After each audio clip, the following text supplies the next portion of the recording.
Hello, my name is YLam, and today I want to do a vlog about our half-pound builds. So we're currently working on a few quads that are going to be under a half a pound, which means it's not going to be regulated by the FAA. This is a project that we're going to put some focus on because a lot of customers have come in and asked about that because they're either new to the hobby and they just don't want to go through the registration process. So I'm just going to spend a few moments talking about what we're trying to do and what our goals are in order to build something that we can sell in our stores and also on our website. So for our particular half-pound builds, our goal is to be able to use a 800 milliwatt LiPo battery, and we would also like to be able to use a full flight controller and full power distribution board, just because it makes life easy. Due to the weight that we're going to go with, we're definitely going to have to stick with 1100 series motors because motors and the battery are definitely one of the heaviest things. In this particular one, we currently have individual ESCs. We might go with a 4-in-1 ESC. We're not really sure yet. One of the reasons to go to a 4-in-1 ESC is obviously easier, which would make it cheaper to produce, and it would also just be cheaper in general because just less work done. The flight controllers, we're still going to go with a full-size night controller, something that can use clean flight.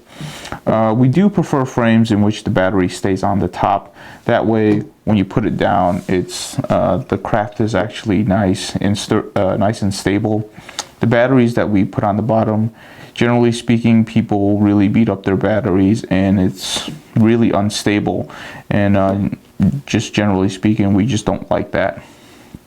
The camera, we're most likely going to switch to a camera that's a little bit more affordable, but it's definitely going to have to stay small.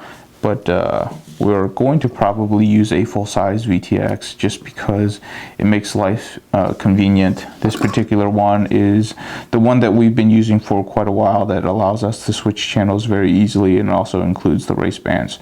Although I'm not really sure if you're going to be racing something of this size in particular. You might though. I mean, this would make a good indoor racing machine.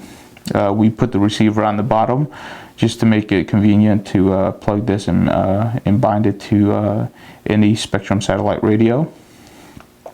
We put little landing legs on there just so that it doesn't land on the Spectrum satellite, but it does really well. This whole entire package weighs about 226 grams right now, which is, about 25 grams under the FAA regulations. So we still have plenty of room to play with, which is rather nice. We went outside and we flew this indoors and outdoors, and it flies really well, amazingly well actually. It just goes to show how far motors, ESCs, and flight controllers have come. This is actually a really good flying machine, and we flew outside even with 5-mile-an-hour winds. You won't notice much of a difference. When you climb up to 10 to 15 though, you'll notice that it'll be hard to keep a straight line when you're flying, but that's to be expected for a machine of this size. But it's still very fun to fly, and it will definitely make a pretty cool little indoor flying machine.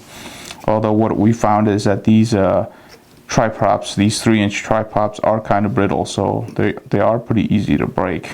But that's kind of the update that we have for these particular machines. We're going to try a few different frames and a few different types of hardware, and then we're just going to select one, and then we'll make another video about it. If you have any questions or any suggestions, please leave in the comments below. Until next time, thank you for watching.